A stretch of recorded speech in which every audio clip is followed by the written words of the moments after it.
That's just not how I see what journalism is about or what my role as a journalist is. And journalist Glenn Greenwald, who was the co-founder of The Intercept, broke the Edward Snowden story while he was at The Guardian and has done a number of incredibly fantastic investigative pieces, focused a lot on Jair Bolsonaro, as he is from Brazil, did a lot of reporting on Bolsonaro and what he was doing there, has quit The Intercept. Now, this is over his editors being unwilling to publish a story that he was trying to put out there on Joe Biden regarding the Hunter Biden story.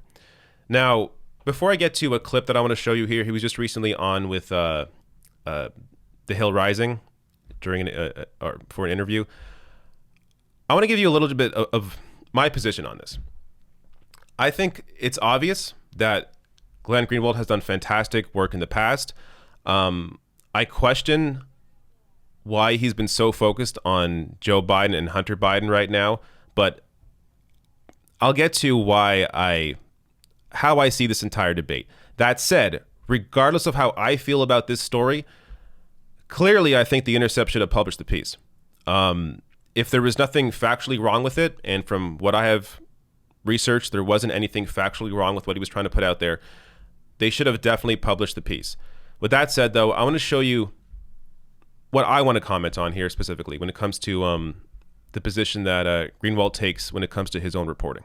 The reason why it was perfectly fine at the time to report negatively on Joe Biden and nobody objected was because the alternative wasn't Donald Trump, it was Bernie Sanders. The difficulty becomes when that isn't the framework, when the framework is just Democrats versus Republicans. One of my prominent colleagues at The Intercept yesterday, she said explicitly, because Donald Trump cited the article saying that I had been censored in reporting on Hunter Biden, she said, why would you possibly want to feed into this at this moment in history? Meaning, why as a journalist would you ever want to report or say anything that lets Donald Trump Jr. cite it favorably? In other words, you should just avoid anything that might help Donald Trump win. Yeah. That's just not how I see what journalism is about or what my role as a journalist is. And therein lies the huge conflict. All right. Let me give you my thoughts on this. As I said, I think the most obvious piece of this entire story that shouldn't even really be debated is that, yes, of course, they should have published his piece. Again, assuming there were no factual errors, and apparently there weren't, they should have published the piece. There was nothing wrong with it. That said, Glenn Greenwald, this whole story has kind of made me a little more aware of what motivates him as a journalist. I think he's genuine. I don't think he's a grifter. People are trying to call him a grifter. He's leaving to make more money. If you watch this interview, he discusses how he made a ton of money at The Intercept.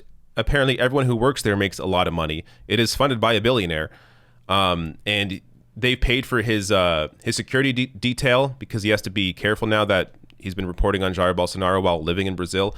So money is not why he left The Intercept. I think he's genuine. I think he wants his freedom. I believe him completely in his position on this. But what motivates him as a journalist is being able to tell stories that aren't covered by the media, which normally makes total sense.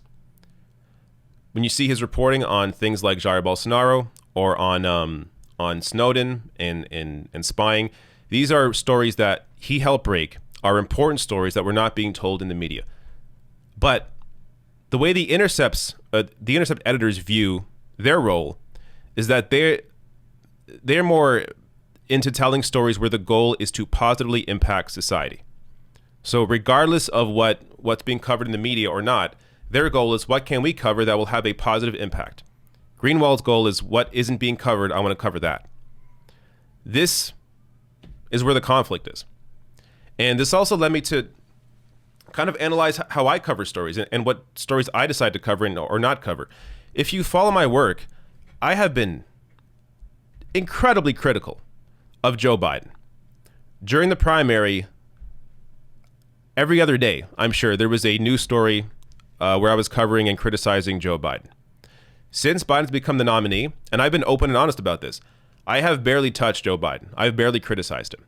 Because right now, I view my role as wanting to get out Donald Trump. So while all those criticisms are 100% correct, and they will be correct assuming he wins, and I'll be able to, again, focus my attention on criticizing Joe Biden and pushing that administration. Right now, in the world that we're in, I want to get out Donald Trump. So why am I going to criticize or focus on Joe Biden with what little time I have? If my intent here is to have an impact where I want Biden to defeat Donald Trump.